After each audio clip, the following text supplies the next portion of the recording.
কালকে বিয়ে বাড়িতে যেয়ে প্রচণ্ড একটা বাজে অভিজ্ঞতার সম্মুখীন আমি হয়েছি। আগে যদি জানতাম যে এরকম একটা অভিজ্ঞতার মধ্যে আমাকে পড়তে হবে, সত্যি বলছি আমি বিয়ে বাড়িতে যেতামই না।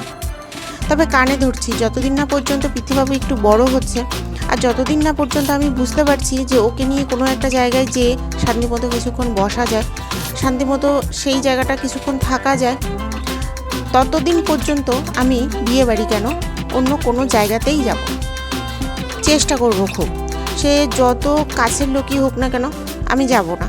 তার কারণ আমরা বড়দের কথা আমি বাদই দিলাম, কিন্তু এই ছোট মানুষরা না, সত্যি বলি, এই সমস্ত জায়গায় যে ভীষণভাবে ভোগে।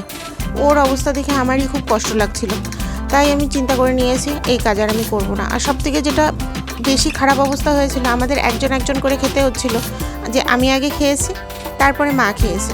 তো এই সময়টা না অনেকটা বেশি টাইম লেগে যায়। তো সেই কারণে অনেকটা সময় থাকতে হয়েছে ওখানে। তো এই কাজটা আর করছি না, আর বিয়ে বাড়ি অন্ততপক্ষে আপাতত যাচ্ছি না। গুড মর্নিং এভরিওয়ান, প্রিয়াঙ্কা ব্লগসের একটি নতুন ব্লগে আপনাদের সবাইকে স্বাগত জানাচ্ছি। আমি প্রিয়াঙ্কা, আশা করছি আপনারা সবাই ভালো আছেন, আমরাও ভালো আছি। কাল রাতে বৃষ্টি হয়েছে, তো আজকে স্বাভাবিকভাবেই মেঘলা ওয়েদার। আর এখন সকাল এই 5 কি 10 বাজে, যদিও আবার ভাবতে পারিনি আজকে এত সকাল সকাল ঘুম থেকে উঠতে পারবো। আর চারপাশটা সবাই কিন্তু ঘুমোচ্ছে, এখনও কেউ ঘুম থেকে ওঠেনি। আমি আগে আজকে উঠে পড়েছি, বেশিরভাগ দিনই তাই উঠি, আজকেও তাই করেছি। কালকে বিয়েবাড়ি থেকে আমাদের বাড়িতে ফিরতে ফিরতে মোটামুটি 11:15 11:30 মতো বেজে গেছিলো। আমরা বাড়ি থেকেই বেরিয়েছি মোটামুটি 9টা 9:15 দিকে।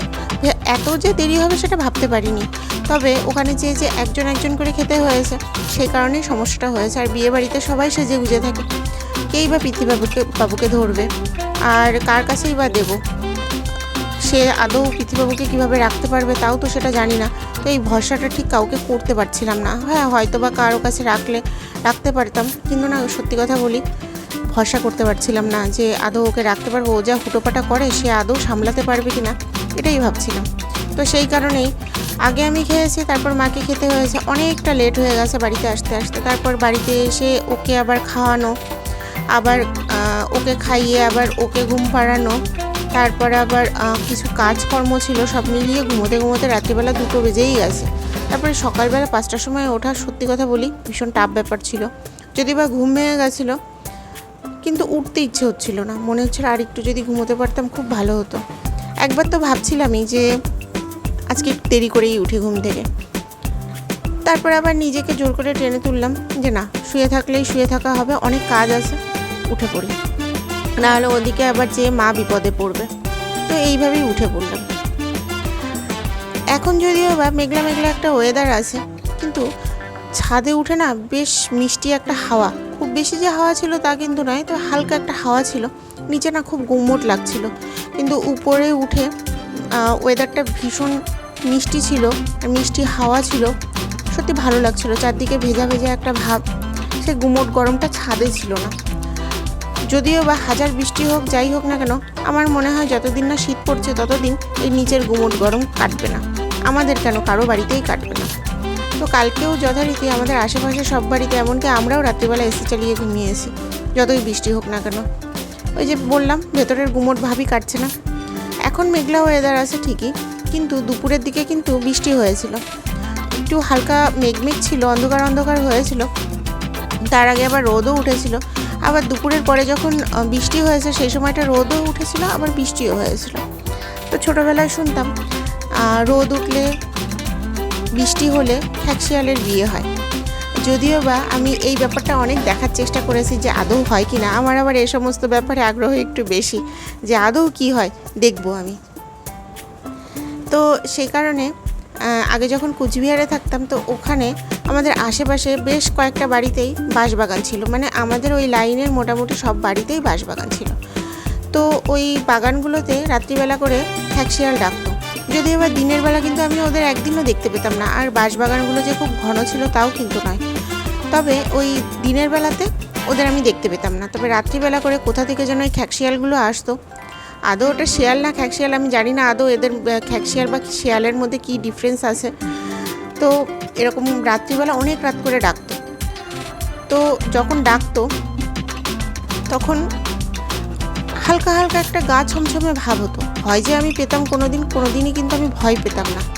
মানে এই ভূতের ভয় বা জন্তু জানোয়ারের ভয় এগুলো আমি একদমই পাই না, কোনো দিনই পাইনি। তবে এখন যদি আমাকে জিজ্ঞেস করা হয় তাহলে তুমি কি কাউকে ভয়ই পাও না? না, আমি বলবো হ্যাঁ ভয় পাই, তবে সেটা ভূত প্রেত জন্তু জানোয়ার এদের নয়, আমি ভয় পাই মানুষকে। আমি আমার জীবনের চরম কিছু অভিজ্ঞতার সম্মুখীন হয়েছি, আর বিশেষ করে বিশাল বড় একটা ভাড়া থেকে উঠেছি একজন মানুষের জন্য। আমার জীবনটাই পুরো পাল্টে গেছে। তো তারপর থেকে অন্ততপক্ষে মানুষকে বিশ্বাস করতে সত্যি এখন ভয় লাগে। তো যদি আমাকে বলা হয় যে মা তুমি কাকে ভয় পাও, আমি বলবো মানুষকে। আর যাই হোক, এই যে পুজো সেরে আমি নিচে চলে এসেছি, আর আমাদের আজকে ব্রেকফাস্টে ছিল সুজি ছিল, রুটি ছিল, আর ছিল চা। আর এটা আমাদের আজকে দুপুরবেলার লাঞ্চে ছিল আজকে ছোটো মাছের চচ্চড়ি আলু দিয়ে পেঁয়াজ দিয়ে, আর ছিল ডাল উচ্ছে দিয়ে মটর ডাল, আর ছিল ভেন্ডি ভাজা।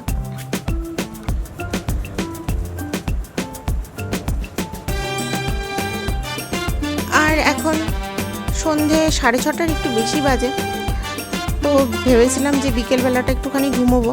অন্যান্য দিন যেটা হয়, সকালবেলা কাজ করে মোটামুটি 7:30 8টার মধ্যে আমি নিচে নেমে পড়ি। তারপর খানিকটা সময়, রোজ দিন হয় না সেটা, তো খানিকটা সময় ঘুমোই। কালকে যেমন ঘুমিয়েছিলাম, আজকে না ঘুমোতে পারিনি, তার কারণ না পিতৃবাবু উঠে পড়েছিল। তো ওই যে খেলাধুলো করছিল, নড়াচড়া করছিল, আমার না একদমই আমি সকালবেলাটা ঘুমোতে পারিনি, যদিও বা আমার খুব ঘুমটা আজকে দরকার ছিল, তো ঘুম হয়নি।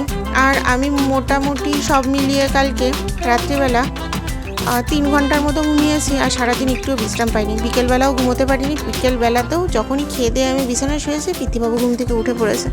তো আজকে 24 ঘন্টার মধ্যে মাত্র 3 ঘন্টা ঘুমিয়েছি।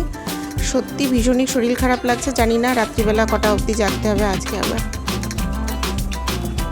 আর যাই হোক, আজকে তাহলে এই পর্যন্তই রাখছি।